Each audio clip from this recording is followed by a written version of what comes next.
You're listening to Trace Hunt Radio. We explore the darkest chapters of true crime, unsolved mysteries, cold cases, and the twisted minds behind them. Follow the blood, chase the clues, uncover the truth. Stay sharp. The hunt begins now.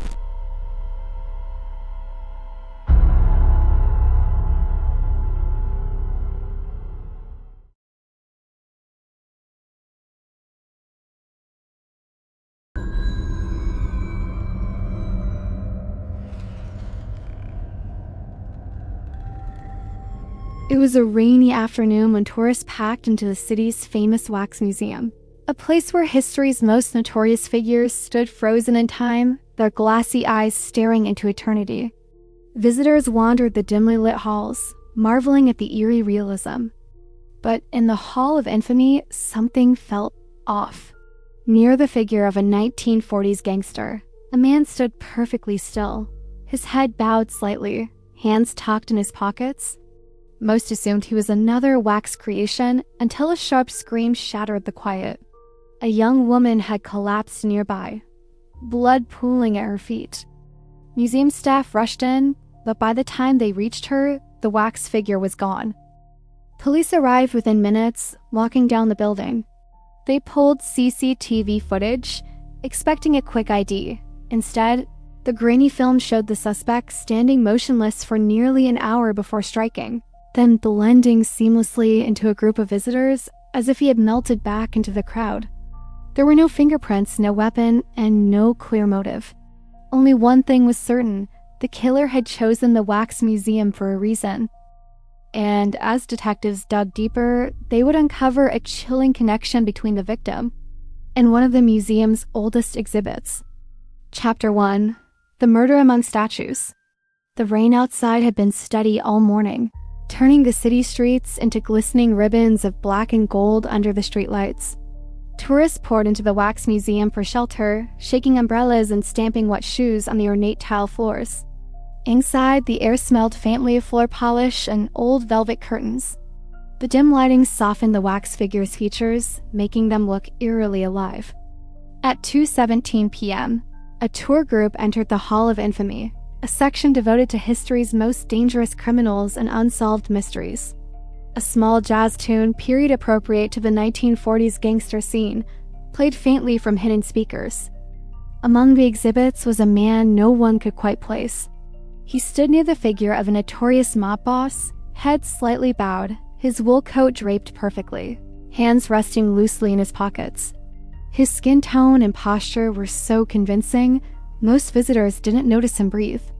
Near him, a young woman with auburn hair and a cream-colored trench coat lingered, reading the display plaque. She smiled faintly at something only she seemed to understand. The two never looked directly at each other, or so it seemed. Minutes later, the room erupted into chaos. A sharp gasp, then a scream. The auburn-haired woman staggered backward, clutching her chest.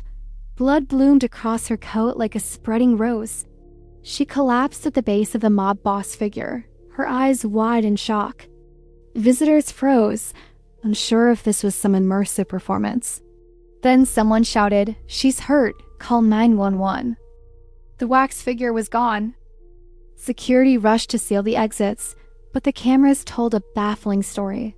The suspect had been standing in that same spot for over an hour, and when he moved, he vanished into the crowd as if he had always belonged there. The killer had chosen the wax museum not just as a setting, but as camouflage, and the reason would not be clear for weeks to come. Chapter 2: A Killer Who Blends In. Detective Marlowe stood in the museum's cramped security office, his eyes fixed on the flickering footage looping on the monitor. The suspect was there, clear as day, or rather unclear as night, standing in that exact position, head bowed, motionless. Even under the camera's low-light grain, his stillness was unnerving. For 57 minutes, he did not so much as shift his weight.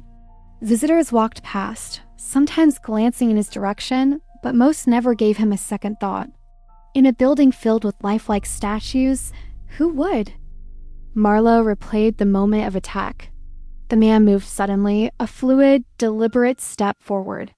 His right hand emerged from the coat pocket, and in that instant, the victim flinched. The camera angle obscured what happened next, but when her body crumpled, he was already gone. The real puzzle was his exit. The footage from the hallway cameras showed a surge of tourists spilling into the main gallery seconds after the murder. The suspect slipped among them, keeping his head down, navigating the crowd like a man who had walked these halls 100 times. By the time the exits were sealed, he had vanished. Witness interviews were equally frustrating. Most people remembered the victim's trench coat and bright auburn hair. She stood out. The man? Tallish, maybe, said one. Could have been part of the exhibit, another shrugged. A few swore they saw him smile faintly at the victim before the attack, but that could have been a trick of the light. What made this case strange wasn't just the audacity, it was the invisibility. This was a public murder committed in plain sight in a building full of people. Yet no one could remember the killer's face. And as the day wore on, one unsettling question began to circulate among the detectives. Was this the first time he had done it? Chapter 3. The Victim's Secret Life. Her name was Clara Winslow, 29 years old, a freelance art restorer who specialized in historical textiles. She lived alone in a modest apartment 3 blocks from the waterfront, paid in cash by private collectors who wanted their heirlooms discreetly handled. On paper, Clara's life seemed quiet. Neighbors described her as polite but distant, the kind of tenant who exchanged a smile in the hallway but never lingered for conversation. She was punctual with rent, rarely had visitors, and always locked her door twice. But when Detective Marlowe and his partner began digging, the quiet veneer began to crack. Clara had no active social media, no close family in the city, and her phone records showed a pattern of calls to unregistered prepaid numbers, the kind used for anonymity. One such number had called her 3 times the morning of her death, each under 2 minutes, each exactly 30 minutes apart. The contents of her apartment deepened the mystery. Alongside the usual clutter of paints, fabrics, and sketch pads was a locked steel box under her bed. Inside, photocopies of police reports dating back 25 years, all tied to a series of unsolved art thefts from museums in the region. One report, dated 1998, detailed the robbery of the same wax museum where she died, back when it housed rare jewelry among its displays. Even stranger, among the papers was a faded photograph. It showed a young man in a wool coat standing beside one of the wax figures. The man's face was hauntingly similar to the suspect caught on CCTV, except this photo was stamped with a date from 2001. And scrawled on the back in Clara's handwriting was a single line. If he's still alive, he'll come here again? Chapter 4. The museum's dark past. The Wax Museum was more than a tourist attraction. It was a survivor. Founded in 1924, it had weathered wars, economic collapses, and more than one attempted closure due to excessively morbid content. Its halls were lined not just with waxen replicas of celebrities, but with painstaking reconstructions of historic crime scenes, famous trials, and unsolved mysteries. But buried in its history was a night that few in the city still remembered, and fewer still dared to talk about. On March 14, 1998, the museum hosted a private after-hours gala for wealthy donors. The night was a lavish affair, with champagne served beside the Crown Jewels of Europe exhibit, a collection of replica jewels displayed, alongside several genuine heirlooms on loan from private owners. Shortly before midnight, the lights in the East Wing flickered and went out for exactly 47 seconds. When they came back on, one of the jewel cases had been smashed. In the chaos, 2 guards found a man in a wool coat crouched near the scene. He fled through the back corridors, vanishing into the mirror-lined hall of infamy. Moments later, a security alarm went off at the loading dock. The suspect was identified as Daniel Harker, a 34-year-old small-time thief with no record of violence.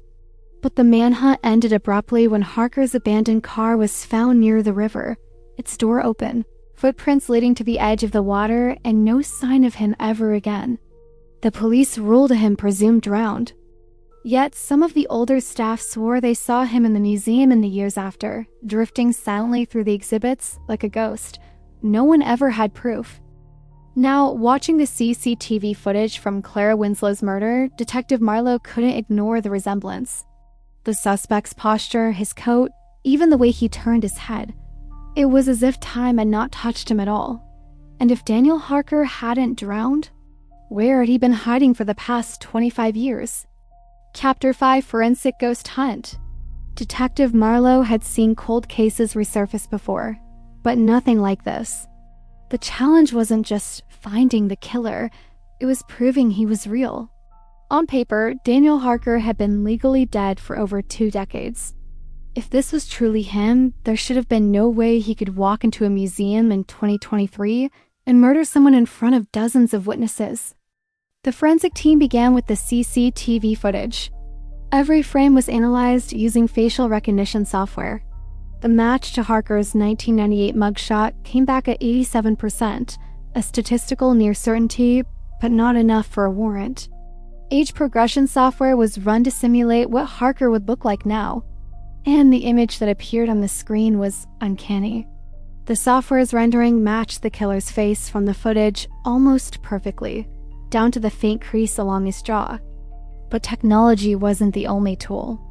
Marlowe's partner, Detective Ruiz, went old school, visiting pawn shops and street informants who remembered the old museum heist. One name kept surfacing: the Waxman.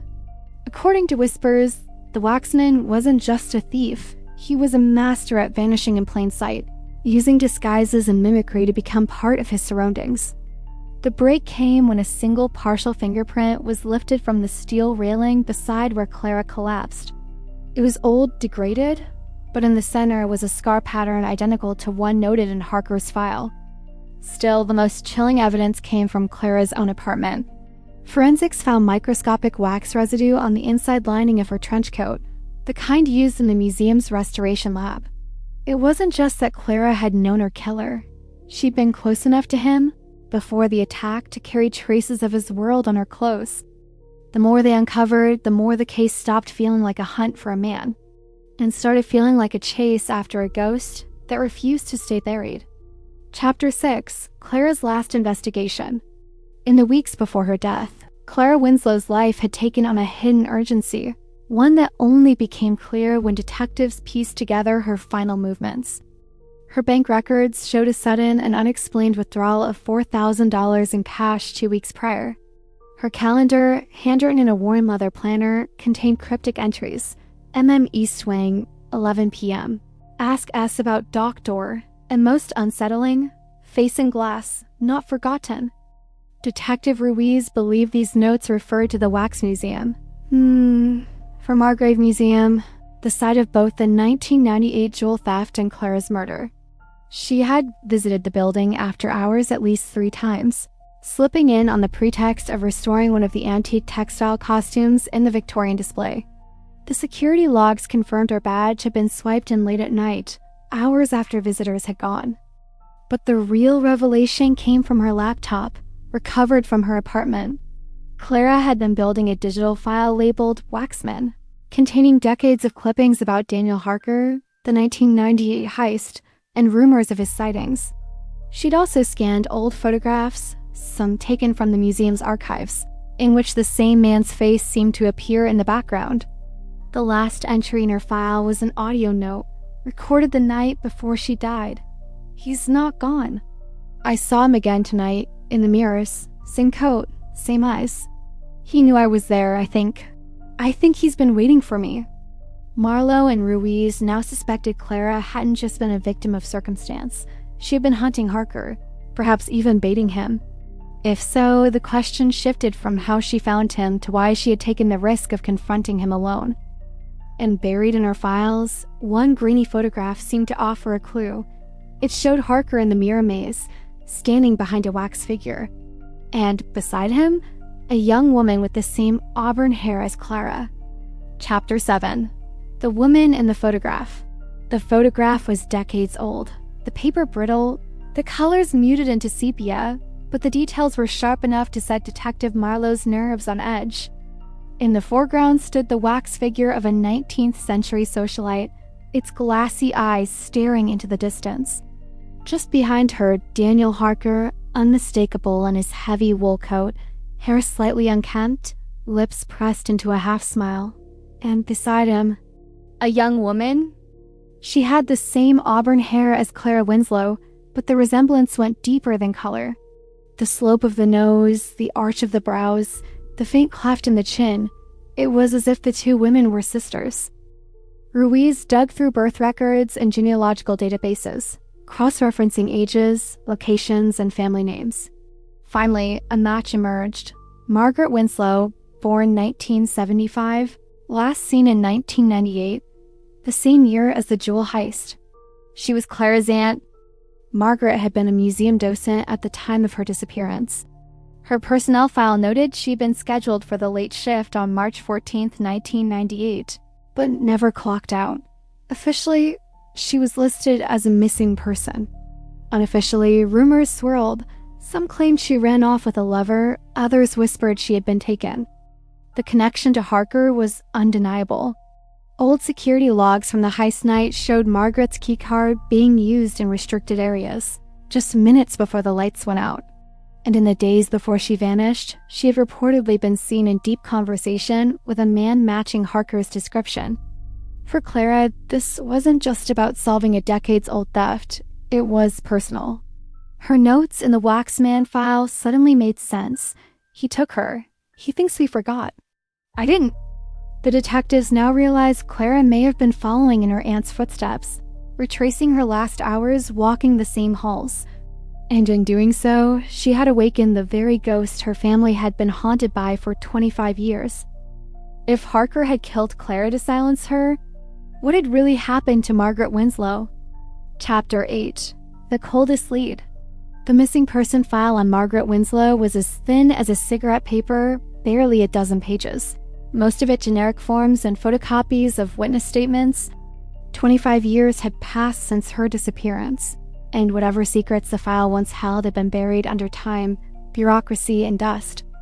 But Marlowe noticed something odd. The chain of custody form for the evidence box was incomplete. It listed only 2 items, her docent badge and a silk scarf, but the signature line suggested a 3rd item had once been cataloged, and then removed without explanation. That 3rd item turned up in the museum's own archives, filed under Miscellaneous Costume Repairs, 1998. It was a small, palm-sized mirror with an ornate brass frame, faintly cracked across one corner. Tucked behind the mirror's backing was a single Polaroid photograph. The image was of the museum's Hall of Infamy, the same location where Harker had last been seen before vanishing during the jewel heist. But this was no staged exhibit shot. The lighting was dim, the scene slightly blurred, as if the photographer had been moving quickly. And in the far corner, barely visible in the reflection of one of the hall's full-length mirrors, stood Margaret Winslow, and Harker, his hand gripping her arm. The timestamp printed on the bottom corner read March 14, 1998, 11:57 p.m. If accurate, that meant the photograph was taken just minutes before the power outage that covered the theft, and Margaret's disappearance. Even more disturbing was the angle of the shot. Whoever had taken the photo had been hiding, peering from behind one of the wax figures, and if the museum's layout hadn't changed since 1998, that vantage point would have been impossible unless the photographer was already inside the locked staff corridors. It wasn't just Harker and Margaret in that hall that night. Someone else had been there, watching. And if they were still alive, they might be the last living witness to the night both crimes began. Chapter 9. The Witness in Wax. Tracking a 25-year-old ghost is one thing. Tracking a ghost who might still be breathing? That was something Marlowe could work with. The museum's archives gave one more hint. The Polaroid's corner bore a tiny smudge of dark green paint, a shade used only in the Wax Museum's restoration room. The restoration team had been small in 1998. Just 4 names on the roster. 3 had passed away in the years since. The last, Elias Kern, was still listed as living in the city, but no recent address appeared in public records. Ruiz found him in the most unlikely place, still inside the Margrave Museum. He was working part-time as a behind-the-scenes consultant, tending to delicate wax figures, his hands still steady despite his age. He hadn't been listed as a staff member in decades, suggesting the museum had kept him unofficial and under the radar. When shown the Polaroid, Elias froze. His eyes darted to the nearest mirror in the room, as if expecting someone to appear in it. "I wasn't supposed to be there," he whispered. "The night of the blackout, I'd been told to hide. Said it was a drill. Only later I realized it wasn't." Elias claimed he'd been restoring a wax figure in the Hall of Infamy when Harker and Margaret appeared. He didn't know Margaret's name then, but he remembered her terrified expression and the way Harker kept glancing over his shoulder, as if expecting another accomplice. When the lights went out, Elias swore he saw two shapes slip through the emergency exit. One was Harker dragging Margaret. The other was shorter, broader, moving fast. But Elias hadn't come forward. Harker found me afterward, said if I ever talked, I'd end up part of the collection. I believed him. Now, for the first time in 25 years, the detectives had a new lead. Harker hadn't worked alone in 1998, and if his partner was still alive, they might have been the one to lure Clara into the maze all these years later. Chapter 10. The Partner's Shadow. The second figure in Elias Kern's story had been haunting Marlowe's mind since the moment the old restorer described it: shorter, broader, moving with purpose. If Harker was the planner, this shadow was the muscle, the one who could vanish just as easily as he appeared. Ruiz began combing through the 1998 staff rosters, cross-referencing them with employment records, criminal databases, and even union archives. Most of the museum's maintenance crew from that year had scattered over time, but one name kept reappearing in odd places: Caleb Dorn. Dorn had worked in the museum's security team for only 8 months before abruptly resigning 2 weeks after the heist. No formal reason was given, but buried in his personnel file was an unprocessed termination notice citing gross misconduct, signed but never filed. Even stranger, Dorn's police records showed 3 arrests for burglary prior to 1998, all of which ended without conviction. The man had simply disappeared from the system after that. No credit history, no driver's license renewals, nothing. It was as if he'd been erased. Until last year, a low-level city inspector had filed a report about unlicensed construction in a derelict property 2 blocks from the museum. The property owner of record? A shell company linked to a post office box in Dorn's name, and the building, a sealed-up warehouse that once served as the museum's off-site storage facility. Marlowe's pulse quickened. If Dorn had been hiding for 25 years, he'd done it in the museum's shadow, literally. And if Clara Winslow had been following the trail of her aunt's disappearance, it was possible she'd found her way to that same warehouse. The detectives secured a warrant. Inside, they found dusty glass cases, broken mannequins, and the faint chemical smell of old preservation wax. In one corner, a large canvas sheet covered something human-shaped. When they pulled it back, their stomachs tightened. It wasn't a mannequin, it was a wax figure.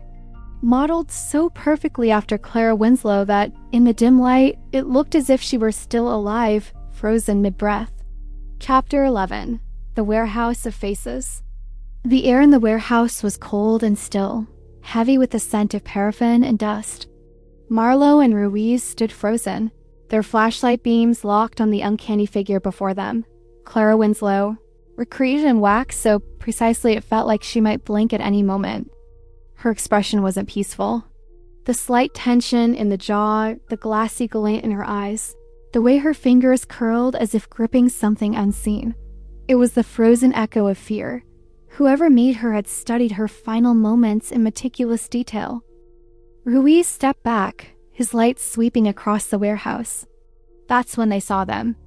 Row after row of wax figures lined the walls, draped in loose canvas or left standing in the shadows. Some were dressed in elaborate historical costumes. Others wore modern clothing that seemed just a few years old.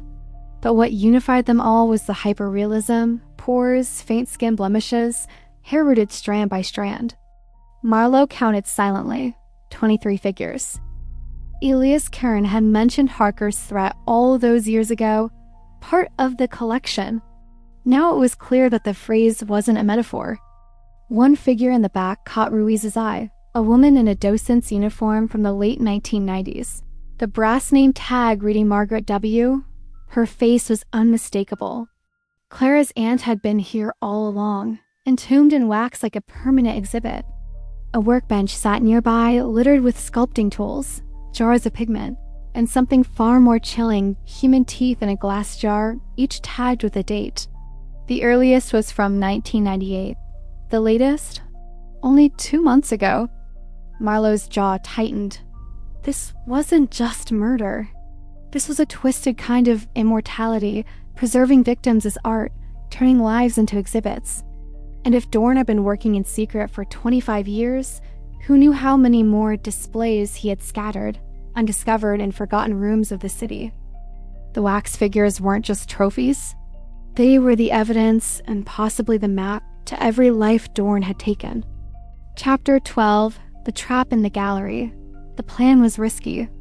Ruse called it borderline insane, but Marlowe reminded him that Dorn had spent decades hiding in the folds of the museum's history. To catch a predator like that, they'd have to lure him back to the place where it all began. The Margrave Museum's 125th anniversary gala was set for the following Saturday. The event was to be broadcast live with press, donors, and city officials in attendance. It was exactly the kind of grand stage Dorn would find irresistible, especially if the bait was right. The detectives worked with the museum's director to quietly swap out one of the Hall of Infamy's displays. In place of the notorious jewel heist scene, they set up a meticulously lit recreation of Margaret Winslow, standing beside a newly crafted wax figure of her niece Clara. The resemblance between the two was undeniable, and the detail in the figures would make even a trained eye hesitate. But here was a twist. These weren't wax at all. They were living stand-ins, an undercover officer made up to look like Margaret, and Clara's surviving sister Emma playing her part with a steady nerve and a concealed panic button. They placed hidden cameras inside the gallery, disguised as antique fixtures. Every corridor was staffed with plainclothes officers. The security team had instructions to seal the exits the moment Dorn appeared. As the gala unfolded, the Hall of Infamy became one of the night's most crowded attractions. Guests marveled at the newly restored displays, unaware of the tension crackling through the air. Marlowe and Ruiz watched from the control room, scanning every face that passed through the hall. At 9:42 p.m., a man in a dark suit slipped inside. He didn't approach the figures right away. Instead, he moved along the mirrors, studying the reflections instead of the displays themselves, just as he would have in a maze. Marlowe's gut twisted. Dorn was here, and he wasn't alone. Chapter 13. The Reflection in the Crowd. Dorn moved like a man who knew the terrain. His eyes slid past the guests, lingering only when a mirror caught him at the right angle. Marlowe noticed his reflection always turned slightly later than his body, a subtle, disorienting lag in movement, as though he was tracking himself rather than the room. Ruiz leaned toward the monitor. "He's not here for the bait," he murmured. "He's hunting something else." Marlowe scanned the crowd. That's when she saw it. A second figure weaving through the gala with a champagne flute in hand, face hidden behind a half mask from the masquerade-themed dress code. Broad shoulders, compact frame. The same build Elias Kern had described from 1998. "Harker!" The two men never looked directly at each other, but their paths curved inward like magnets. Guests drifted between them, laughing, sipping wine, oblivious to the tightening noose. Emma, standing statue still in her role as Clara's wax twin, had her panic button ready, but Dorn didn't approach her. Instead, he stopped beside a display of a Victorian crime scene, his gloved hand brushing the glass as he leaned close. From the control room, Marlowe caught the faintest glimpse of something between his fingers, a slim, sharp tool no longer than a pen. Ruiz stiffened. He's not here to collect. He's here to replace. On the monitor, Dorn adjusted his cufflink, and Harker took a slow step closer to Emma. Marlowe didn't wait for the signal. She grabbed her radio. "All units, move in." The lights in the Hall of Infamy went out. Gasps echoed in the darkness. followed by the sudden, unmistakable sound of glass shattering. Chapter 14. Blackout at the Gala. The instant the lights died, the museum transformed from a glittering gala to a cavern of shadows. Conversations dissolved into sharp cries, the clatter of heels against marble, the metallic tinkle of champagne flutes hitting the floor. Somewhere in the confusion, a man's voice barked a sharp order, not police, not staff. Marlowe's eyes fought the dark as she shoved through the control room door. Emergency backup power should have kicked in within seconds, but the hall stayed black. That meant one thing: someone had killed the generators too. Ruiza's voice crackled in her earpiece. North exit sealed. Dorn's moving toward the east wing. She sprinted into the hall, flashlight beam cutting across overturned chairs and scattering guests. The mirrors along the walls caught slivers of her light, fracturing it into dozens of false paths, a cruel reflection of the mirror maze from weeks earlier. A sudden burst of glass shattering drew her toward the Victorian crime scene display. The glass panel lay in shards, and the undercover officer playing Margaret was gone. Only a toppled hat and a smear of something dark across the floor remained. Then, movement. A silhouette darted past a column, and in the fraction of a second before it vanished, Marlowe saw it, a mask glinting in the dark, and in its reflection in the nearby mirror, another figure watching from the opposite angle. Harker and Dorn were here, working in perfect sync. Marlowe shouted into her radio, "Cut off the east wing! They're heading for the service tunnels."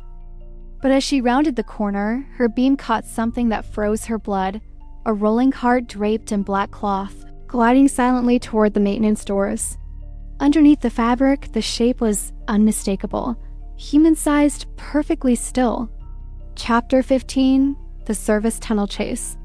Marlowe lunged forward, shoving through the throng of panicked guests. The black-draped cart was only a few yards ahead, gliding toward the narrow maintenance corridor that led deep under the museum. She caught a flicker of movement at its side. Harker's masked profile, head lowered, one-gloved hand steering the cart with eerie calm. She closed the distance, boots hammering on the tile, her flashlight beam locking on the cloth. It shifted slightly with the motion, revealing the curve of a shoulder, the pale skin of an unmoving arm. "Museum security, stop," she barked. Harker didn't stop. He tilted the cart and slipped it through the maintenance door. In the same breath, Dorn appeared from the opposite hall, slamming the door shut behind them. The latch clicked. Marlowe hit the door hard, felt the resistance of a deadbolt. Ruiza's voice burst over the radio. "South stairwell clear, they haven't exited yet. No time for keys." She drew a baton and smashed the glass panel in the door, reaching in to unlatch it. The corridor beyond was dim, lit only by flickering fluorescent strips. The air was cooler, metallic with the tang of old pipes and oil. Footsteps echoed ahead. She could hear the squeak of the cart's wheels, the uneven cadence of someone running just behind it. She pushed forward, weaving through the narrow tunnel, past stacks of discarded exhibits and crates marked fragile wax figures. Shadows danced against the walls, bending and warping with the light. At a junction, the cart's sound split, one echo veering left, another right. She skidded to a stop, heart pounding. They'd used the tunnel's acoustics to mask their route. Then a faint, metallic clink to her right, like a scalpel hitting concrete. Marlowe turned and ran, knowing she was gambling the entire case on a sound. Chapter 16. The Face Behind the Mask. Marlowe's boots pounded the tunnel floor as the metallic clink echoed again, sharper this time, bouncing off the low concrete ceiling. Her flashlight beam cut through the gloom and caught the edge of the black-draped cart disappearing around a bend. She surged forward, lungs burning, the tunnel walls closing in like the narrowing lanes of a carnival maze. Just as she rounded the corner, Harker's masked face snapped toward her, the empty eye holes catching the light. His grip on the cart faltered for a fraction of a second before he bolted, abandoning it entirely. The drape slid off. Underneath lay Emma, bound but breathing, her eyes wide with terror. Marlowe's knife was out in an instant, sawing through the zip ties as she whispered, "You're safe now. Don't move." From ahead came the pounding of 2 sets of footsteps, Harker fleeing deeper into the tunnels, and Dorn's heavier stride angling to cut her off. She grabbed her radio. Unit 3, secure the victim. I'm going after them. Marlowe sprinted toward the sound, turning into a side passage where dusty mannequins loomed in the half-light, their blank faces casting twisted shadows. A flicker of movement to her right, and suddenly Dorn was there, lunging from behind a stack of crates. The two collided hard, her flashlight clattering away. In the dimness, his face was nothing but a pale smear, until her hand ripped at his mask. It came away in her fist. For a moment, the face beneath seemed impossible. Weathered skin, deep-set eyes, a jagged scar running from temple to jaw, unmistakably the same man from the CCTV in the mirror maze, the man the city had buried 20 years ago. Dorn smiled, teeth bared. You're too late, detective. From somewhere behind him, Harker's voice echoed, She's not the only one. Chapter 17, The Two That Got Away. Dorn's weight slammed Marlowe into the wall, the breath ripping from her lungs. She fought for leverage, jabbing her knee up hard, enough to make him grunt and loosen his grip. In that split second, she ducked free, baton in hand. But Dorn didn't chase her. He stepped back, smirking, as if waiting for something. From deeper in the tunnel, a faint metallic hum began, rhythmic, mechanical, almost like gears turning. Marlowe's radio crackled. Detective, the freight lift just activated. It's heading up to street level. Her mind snapped to the museum's layout. That lift came out 2 blocks away, inside the old annex scheduled for demolition. If Harker reached it, they'd vanish into the city. She shoved past Dorn, racing toward the sound. The tunnel forked, one branch leading toward the annex, the other toward the boiler room. The hum grew louder to the left. She took it without hesitation. Halfway down, she spotted Harker's figure ahead, hauling a second cart, but this one wasn't draped. Inside it, under harsh tunnel light, lay not a bound victim, but rows of small velvet-lined cases. Open ones revealed glints of gold, old photographs, delicate jewelry, items from the museum's unrecovered theft cases spanning decades. The murders, the abductions, the elaborate staging, it all clicked. The killings weren't the point. They were cover. The real prize had been moving the stolen archive out unnoticed, hidden in plain sight among the chaos. Harker saw her and didn't run. He hit a control on the wall. The lift doors closed between them with a final, echoing clang. Marlowe slammed her palm against the metal. Above, she could already hear the faint thud of street traffic swallowing them whole. Behind her, Dorn's voice came smooth and low. Told you. Too late. Chapter 18. The Vanishing Point. Marlowe didn't waste breath answering Dorn. She spun and bolted back down the tunnel, radio already in her hand. Ruiz! Cut power to the annex lift. Now! Static hissed, then Ruiz's voice. Working on it. Systems are still rebooting after the blackout. You've got maybe 60 seconds? She took a side stair 2 at a time, emerging into the ground-level service hall that led to the annex. Cold night air licked at her face. The lift shaft had an external access point. If she could get there before the doors opened... Her boots pounded the wet pavement as she rounded the annex corner. In the distance, floodlights from the main museum still blazed, painting the old brick walls in harsh relief. There, the lift doors recessed in a shadowed alcove. A single maintenance light glowed above them. The hum grew louder. She drew her sidearm, positioning herself just out of sight. Her pulse hammered in her ears as the doors shuddered and began to part. The first figure to appear was Harker, one hand gripping the cart, the other clutching a crowbar.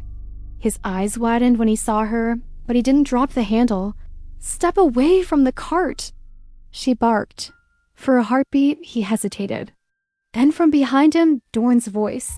Go! Harker shoved the cart forward, straight at her. She sidestepped, the wheel catching her boot, sending her stumbling just enough for Dorn to grab the cart and vanish into the alley beyond.